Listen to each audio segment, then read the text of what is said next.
No kadra uz kadra es vingrinu savu acu stīkleni un debesis svilst. Man nav sižeta. Es klīstu bez ceļu kartes, bez darbības vārdu, ko locīt. Pa labi kāds sīkais blenž uz mani, pa kreisi slīd princese, kāds vecis vēro. Pūles skrien garām un tajā noslīgs mana filma. Šī izstāde ir ieskats franču izcelsmes komponista, mūziķa,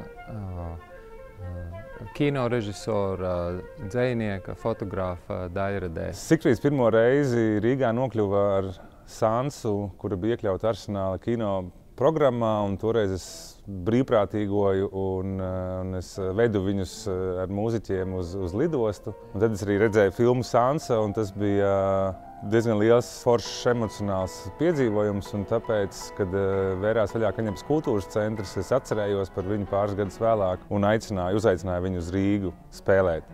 Īpatnējā lieta ir tāda, ka izstādes veidošanas procesā Zigfrīds nomira pagājušajā rudenī, atstājot, teiksim, lielo darbu, kas saistīts ar darbu atlasi izstādēji manās rokās. Sigfrīda dzīve bija viens liels ceļojums, un es laikam nepazīstu nevienu cilvēku, kurš 25 gadus ir bijis ceļā, un viņam nebija fiksētas dzīvesvietas vai adreses. Viņš pārvietojās no draugu kompānijas pie citas draugu kompānijas, vai no filmas uz filmu, vai no festivāla uz festivālu. Tas, ko mēs redzam izstādē, ir tāda aizberga pati virsotnīte no tā, ko mēs varētu atrast viņa Dairadē. Viņa fotogrāfijas papildina viņa kino darbus. Šīs izstādes centrā ir viņa filma divās daļās, kas saucās Kino Gamma, kas ir veidota ceļojot cauri Krievijai un tālāk tuvajiem austrumiem. Izstādē skan viņa sarakstītā mūzika, kas ir mūzika no šīs filmas. Tā kā viņš bija arī čello spēlētājs, bija vienmēr diezgan smieklīgi, jo, piemēram, čellam vajag nopirkt arī otru biļeti, ja tu brauc un lido. Tad nevienmēr bija tā nauda, un tad citreiz čello paliek Maskavā, bet ir koncerts pēc 2 mēnešiem Parīzē. Par fotogrāfijām runājot, Zigfrīds šķiet bija nosacīti Bressona skolas sekotājs. Izšķirošais mirklis, kā ideja, kas veido fotogrāfiju, bija viņam ļoti svarīga.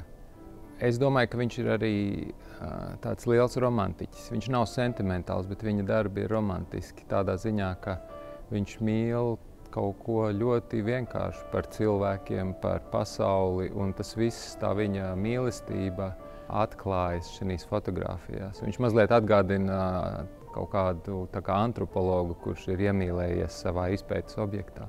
Tas ir kaut kādā mērā pārsteidzoši par to, cik tā visa pasaule bija viņa mājas. Viņš, man liekas, ļoti savienoja kā tāds micēlijs daudz dažādas valstis, cilvēkus un stāstus. Izstādes nosaukums Zigfrīds, kino klejotājs, nav nejaušs, jo tas sasaucās ar viņa dzīves talantu, dzīves veidu. Viņa gadījumā arī kinematogrāfiskais skatījums uz pasauli pārstāv ne tikai kaut kādas estētiskās izvēles, bet arī tādu dziļāku dzīves pasaules redzējumu filozofiju.